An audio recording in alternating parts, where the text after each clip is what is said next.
Hello everybody, welcome to Red Tool House. So in today's video we're going to continue in our land clearing series, and we're getting ready for the excavator that's coming real soon. So come along, we've got a little bit more tree work to do.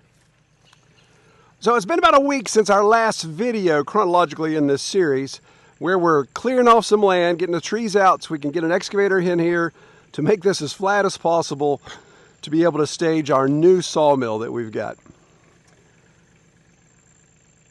Well, at the point of recording this spot of our video, the excavator is due in tomorrow. And looking at the forecast, those hurricanes that were playing outside in the Atlantic, looks like they're going to hook and get back out into the Atlantic and not bring the forecast of a lot of rain that we are expecting, which is going to be great. That's going to allow the week to be a lot more efficient and productive. But today, what I want to try to do, I've just got this double trunk hickory that I talked about last time that I want to try to get down. And what's transpired in the last week is a 3-day conference in Charlotte, North Carolina, and then a pretty kicking head cold for the following days after that. So fortunately, with the power of editing, you guys won't be able to, you won't have to hear me hack and cough and snort and all that type of stuff, because I still have some of those residuals. But getting those the double trunk hickory on the ground is really the goal for today. So I've already got a brush pile going. Got the tractor ready to go, got to move some things around, and let's see if we can get these trees safely on the ground. All right, as I've mentioned before in the previous videos, this double trunk has saw logs in it. It also has firewood. So the bigger of the two trunks definitely has a nice log in it. And then the smaller one probably can at least get one 10-footer out of it that's worth messing with. But I'm going to try to, of course, drop them one at a time. We're going to leave a high stump this time, A, just for ease of cutting, and B, that'll help with some excavation, I believe, because this stump's going to be big and it's tangled in with some of these others. But I'd like to put this guy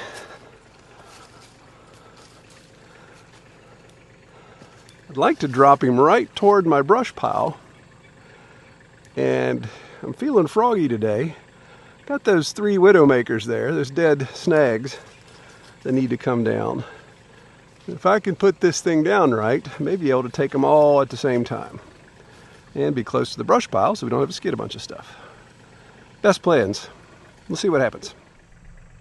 So recently one of y'all commented about the fact that I don't wear any safety equipment when I'm felling trees, and there really is no legitimate excuse for that. And so I got a brand new pair of chaps from Green's Equipment, which if you guys are local in West Virginia, check them out. They're a really good company. Been working with them for a while now, and they provided these. They actually provided these chaps as part of a kit that they gave us when we went down to Tennessee last year to do some disaster recovery work after the hurricane came through in Mountain City, Tennessee. So they gave us this huge care package of safety equipment and chains and all kinds of stuff for tree felling work.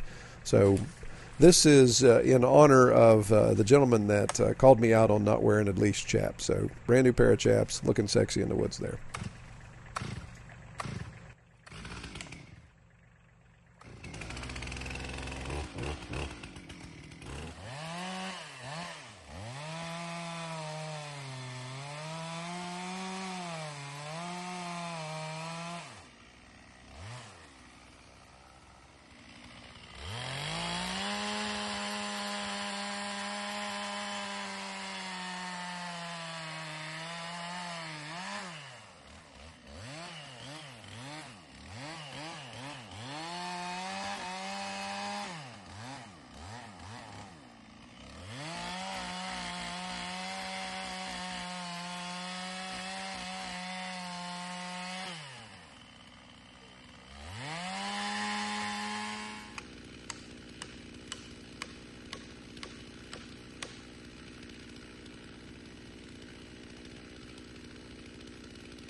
Well, I clipped it, but didn't knock it down. So, here's what it is. It's actually a lot stronger than I thought it was when I saw it swaying that much. Been eyeballing it ever since I started working. Afraid it was going to drop on my head. But if you watched previous videos talking about this grapevine, and again, I had released it a while back, but even still, these two trees are connected to one another by this grapevine. And I don't know if you saw, I'll see if I can zoom in there to show you how this thing whipped around. Of course, I saw it. I stepped away far enough before it became an issue. But these things can really make you have a bad day. All right, so I think I'll go release that canopy, get it on the burn pile, and before we put this next one down. This next one is really wanting to go. It really wants to go that way, which I don't want it to. I don't think I can turn it that way. We'll see. I may be able to get a plunge cut. It's going to be tricky.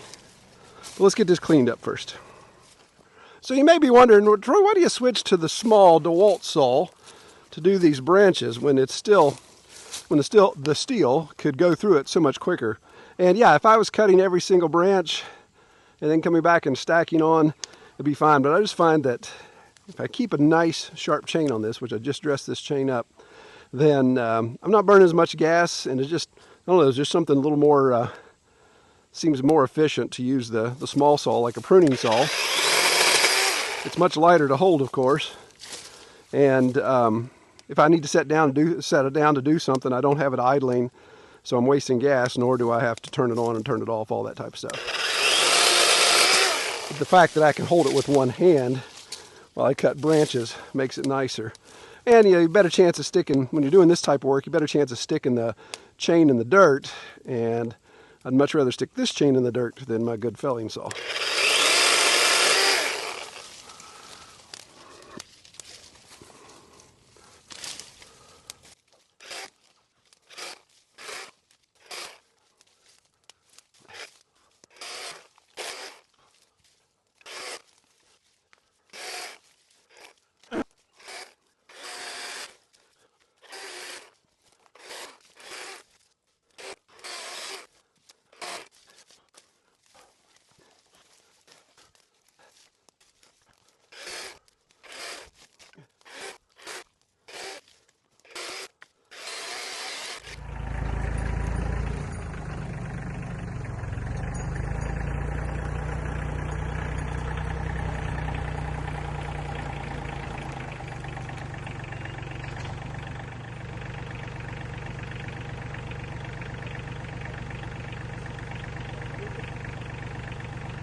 So, you guys have seen me use this here recently. This is one of those tools that you don't really know how handy it is until you have it. Simple choker chain, but the slip hook makes all the difference in the world. And then, of course, the needle, so you can easily slide under something. So, I'm not paid, obviously, to promote this, but this was given to me by Norwood. They sent it to me to check it out. And actually, I think they sent me several of them. Love them.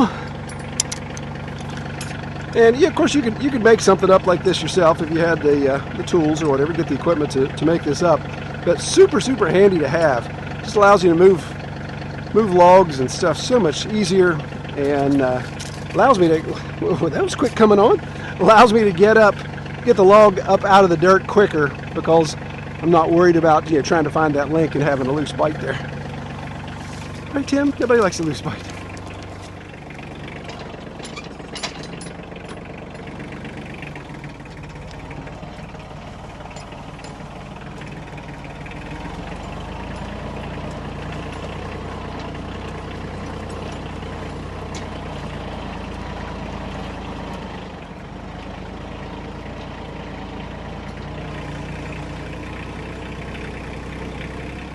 All right, so it's time for tree number 2 here. And I'm going to try to get the camera level. There's level. So you can see how much of a lean that has uphill. And as far as 90 degrees from that angle, it's pretty much straight. Let me just show you. Should have just lied to you.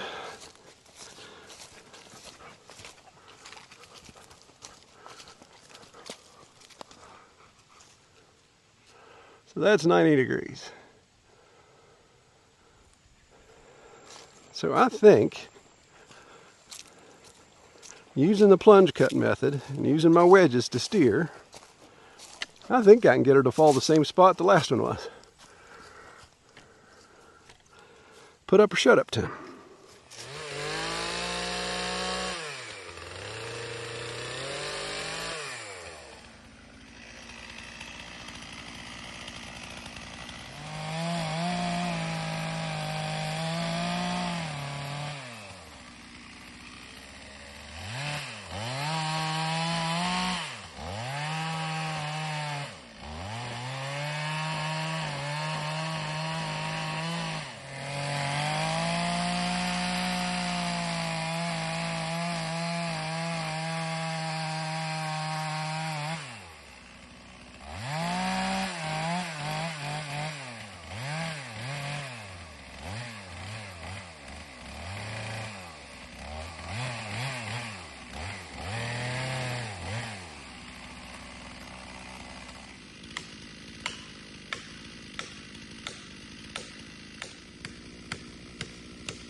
All right, so I was able to get her on the ground there.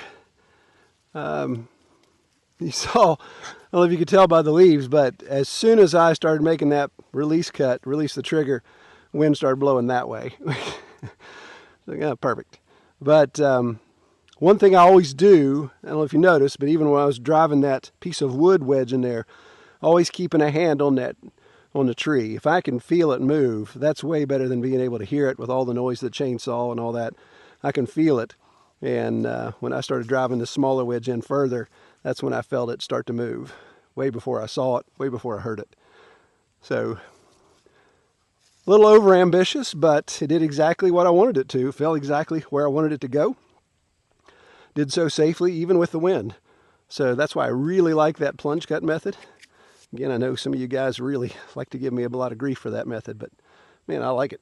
It does exactly what I want it to.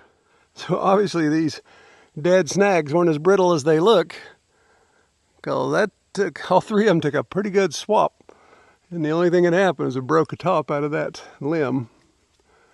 Everything else is still standing, so we'll have to cut those down.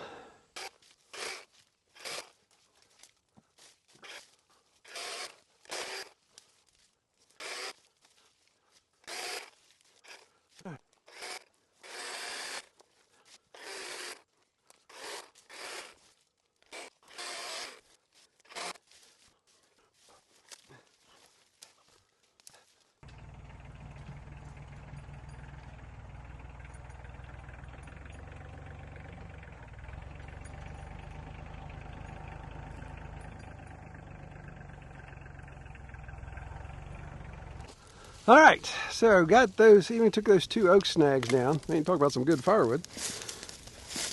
Anyway, so tomorrow, as I mentioned, the excavator comes, and I'm I'm just going to see how I can get videos out this week. If it's going to be one big one or multiples, we'll just see how it goes. But be sure, if you're interested in this and you're not subscribed, you're going to want to subscribe. That way you'll get the notifications, especially if you hit that little bell. I know YouTube only shows videos if there's something they think you're interested in. It means nothing about your subscription. So if you want to stay in this series, then you just have to keep coming back and looking for us.